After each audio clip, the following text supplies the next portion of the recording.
இலங்கையின் முதற்தர சுற்றுலா தலம் ரீச்சாவின் மாபெரும் உணவு திருவிழா ஆகஸ்ட் மாதம் 7, 8, 9 மற்றும் 10 தேதிகளில் மாலை 6 மணி முதல் 10 மணி வரை இன்றே டிக்கெட்டுகளை பெற்றுக் கொள்ளுங்கள். வணக்கம். மீண்டும் மற்றொரு தீரநோக்கல் நிகழ்ச்சியினூடாக சந்தித்திருக்கின்றோம்.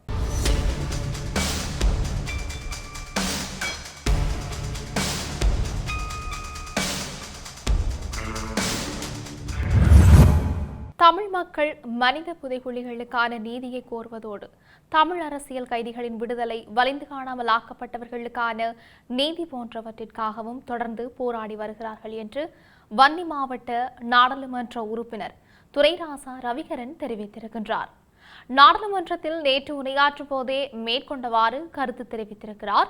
அவர் மேலும் கருத்து தெரிவித்ததாவது, இதுவரை இவற்றுக்கு விடையில்லாத வரை நல்லிணக்கம் எப்படி மலரும் எனவும் கேள்வி எழுப்பியதோடு இந்த தீவில் நல்லிணக்கம் மலராத வரை அபிவிருத்தி என்பது சாத்தியமில்லை என்றுமே அவர் சுட்டிக்காட்டியிருக்கின்றார். அத்தோடு ஒட்டுமொத்த தீவிற்கும் பௌத்த சிங்கள முலாம் பூசுவதாலோ வரி அறவீடுகளை செய்வதாலோ நாடு அபிவிருத்தி அடைவதெனவும் தெரிவித்திருக்கிறார். இந்த தீவின் பல்வகமையை கண்ணியப்படுத்துவதுடன் இன்ன நல்லிணக்கத்தை சீர்குலைக்கும் திணைக்களங்களை தூய்மைப்படுத்துமாறு உற்பத்தி பொருளாதாரத்தை வலுப்படுத்த ஆக்கிரமிக்கப்பட்டுள்ள தமிழ் மக்களின் பூர்வீக நிலங்களை அவர்களிடமே ஒப்படைக்குமாறும் அவர் வலியுறுத்தியும் இருக்கின்றார்.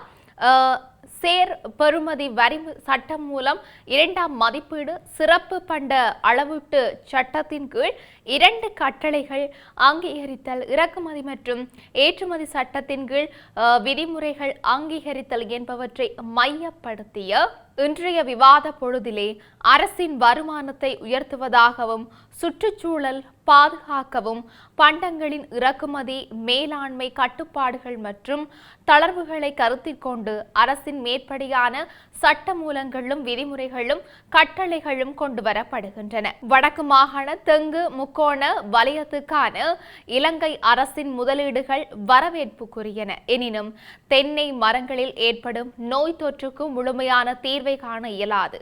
வன்னி பெருநிலத்தின் விவசாயிகள் பெரிதும் பாதிக்கப்படுகிறார்கள்.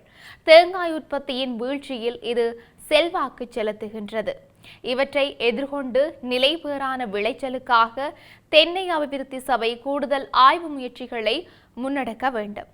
சோளத்தின் மீது அதிகரிக்கப்பட்டிருக்கின்ற விசேட வர்த்தக பண்ட வரியால் விலங்கு தீவனங்கள் மற்றும் பண்ணைசார் உற்பத்தி பொருட்களின் விலை உயர்வடைந்து மீண்டும் அடித்தட்டு மக்களுக்கு அவை சுமையாகாத வகையில் இருப்பதையும் அரசு உறுதிப்படுத்த வேண்டும் என்றும், சேர்பெறுமதி வரி சட்ட மூலத்தினூடான திருத்தங்களால் ஏற்படும் விளைவு அதிர்வுகள் அடித்தட்டு மக்கள் மற்றும் சிறு வணிகதாரர்களின் இயல்பொழுங்கில் அதீத நெருக்கீட்டை ஏற்படுத்தியிருக்க திருத்தங்களின் தொடர் ஏற்பாடுகள் மீதும் அரசு கவனம் கொள்ள வேண்டும். முக்கியமாக விற்று முதல் எல்லை குறைப்பு, விற்பனை முனை பொறிகளை கட்டாயமாக்கல் மற்றும் ஐரோப்பிய ஒன்றியம், சிங்கப்பூர், தென்னாப்பிரிக்கா, இந்தியா உள்ளிட்ட பெரும்பாலான நாடுகளை விடவும் மிகவும் இறுக்கமாக இங்கு நடைமுறைப்படுத்தப்படும் இந்த நிதி சேவைகளுக்குரிய வரி உயர்வு வணிகத்தாரர்களையும் நிதி நிறுவனங்கள் ஊடாக சேவை பெறும் மக்களையும் பாதிக்கக்கூடியன. நிதி நிறுவனங்கள் மீது வைக்கப்படும் மேற்படியான சுமை சங்கிலி தொடராக மக்களிடமே மீண்டும் மடைமாற்றம் செய்யப்படக்கூடியன. நீதிமன்ற உத்தரவுகளை புறந்தள்ளி வெளிப்படையான ஆய்வுகளை புறந்தள்ளி படையினர் போலீசாரின் பாதுகாப்போடு ரகசியமாக தமிழர் தொல்லியல் அடையாளங்களை சிதைப்பதால் தொல்லியல் திணைக்களத்தின் வேலை முற்றுமுழுதாக இராணுவ பாதுகாப்பிற்குள் இருந்த குருந்தூர் மலையில் நாங்கள் வழிபட்டு வந்த அந்த சூலத்தை திருடியது யார்? இவ்வாறான தமிழர் வழிபாட்டு அடையாளங்களை திருடுவதுதான் படையினர் பணியா? சிங்கள பௌத்தர் இல்லாத கொக்குளாயில் விகாரையை அதுவும் தமிழ் காணியில் நீங்கள் நிறுவ வேண்டியதன் பின்னணி என்ன என்றும் கேள்வி எழுப்பியிருந்தார். சிங்களவர்களை வாழாத வெட்டு வாய்க்காலில் நீங்கள் கட்டிய அந்த விகாரைக்குரிய பின்னணி என்ன? அங்கு புத்தர் பெருமான் வருகை தந்தாரா அல்லது சிங்கள பௌத்தர்கள் வசித்தனரா? இவற்றையெல்லாம் நிறுவி இனி எப்படியெல்லாம் வரலாற்றை மாற்றப் போகின்றீர்கள் என்றும் கேள்வி எழுப்பியிருந்தார். நாட்டின் அபிவிருத்தியை வரி அறவீடுகளால் மட்டும் கண்டுவிட முடியாது. ஒட்டுமொத்த தீவையும் பௌத்த சிங்கள முலாம் பூசுவதனூடாகவும் கூட ஏற்படுத்திவிட முடியாது.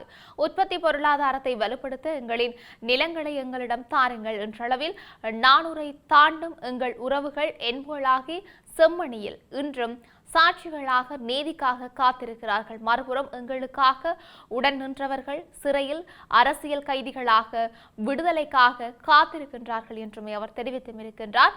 உங்களிடம் நம்பி ஒப்படைத்த இன்றளவும் வலிந்து காணாமல் ஆக்கப்பட்டவர்களாக நாம் தேடிக்கொண்டிருக்கும் எங்கள் உறவுகளை தாருங்கள் என்றுமே அவர் தெரிவித்திருக்கின்றார். இவற்றுக்கு விடையில்லாதவரை நல்லிணக்கம் எப்படி மலரும்? நல்லிணக்கம் மலராதவரை தீவிலே அபிவிருத்தி எவ்வாறு விளையும்?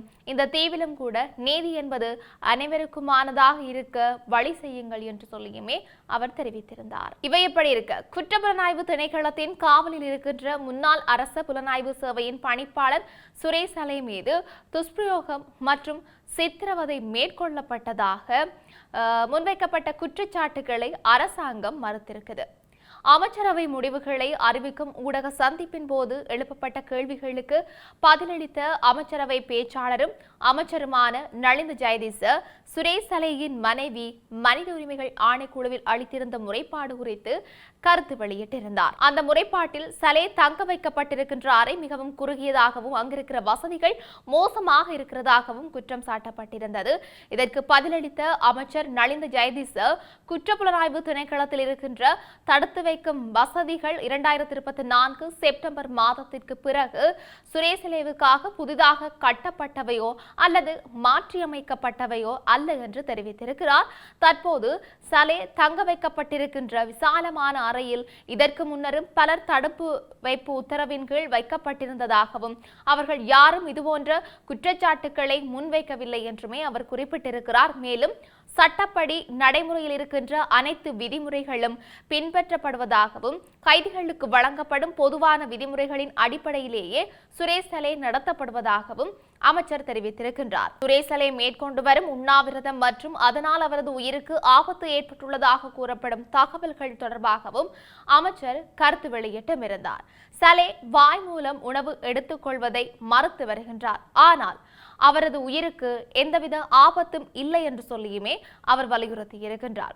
சுரேஷ் சலே தொடர்பான பிரச்சனை அவருக்கு உணவு வழங்கப்படவில்லை என்பதல்ல, அவர் வாய் மூலம் உணவு எடுத்துக்கொள்ள மறுக்கின்றார் என்பதுதான். ஒரு மருத்துவராக நான் கூறுகின்றேன், ஒருவர் 16 நாட்களாக முழுமையாக உண்ணாவிரதத்தில் இருந்தால் கடுமையான உடல்நல பிரச்சனைகள் இருக்க வேண்டும். ஆனால் அவர் நடமாடுகிறார், தானாக உடை அணிகிறார், அவருக்கு தேவையான ஊட்டச்சத்துக்கள் மூக்கின் வழியாக வயிற்றுக்குள் செலுத்தப்படும் நாசகாஸ்ட்ரிக் குழாய் மூலம் வழங்கப்படுகின்றன. அவரது மனைவி வீட்டிலிருந்து கொண்டு வரும் உணவும் அதே குழாய் வழியாக வயிற்றுக்குள் செலுத்தப்படுகின்றது என்றும் தெரிவித்திருக்கிறார். அளவு போதவில்லை என்று அவர்கள் கருதினால் அவரது மனைவி மேலும் உணவு கொண்டு வரலாம். அவரது உயிருக்கு எந்தவித அச்சுறுத்தலும் இல்லை என்று சொல்லியும் அமைச்சர் கூறியிருக்கிறார். மேலும் சலை உணவு எடுத்துக்கொள்ள மறுப்பது தொடர்பாக வெளியில் நடைபெறும் போராட்டங்கள், ஊடக சந்திப்புகள் மற்றும் மத வழிபாட்டு நிகழ்வுகளை அமைச்சர் விமர்சித்திருந்தார். இந்த பிரச்சனைக்கான தீர்வு ஊடக கவனத்தை ஈர்ப்பதில் இல்லை என்றும் சலையின் குடும்பத்தினர் அவரை மீண்டும் வழக்கமான முறையில் உணவு எடுத்துக்கொள்ள சம்மதிக்க வைப்பதில்தான் இருக்கின்றது என்றும் அவர் தெரிவித்திருக்கின்றார். அதேவேளை நாட்டில் இடம்பெற்ற மிக கொடூரமான குற்ற சம்பவம் தொடர்பாக தற்போது விசாரணைகளை மேற்கொண்டு வருவதாகவும் சட்டத்தை மதிக்கும் குடிமகனாக சுரேஷ் சலே அந்த குற்ற விசாரணைக்கு முழுமையாக ஒத்துழைக்க வேண்டியது அவருடைய பொறுப்பாகும் என்றும் அமைச்சர் நலிந்த ஜெயதிச மேலும் வலியுறுத்தியும் இருக்கின்றார். இப்படி இருக்க நாட்டில் இன்னும் என்னெல்லாம் நடக்கப் போகின்றது என்று நாங்களும் பொறுத்திருந்து பார்க்கலாம். மீண்டும் மற்றொரு தீரநோக்கல் நிகழ்ச்சியினூடாக சந்திக்கலாம். வணக்கம்.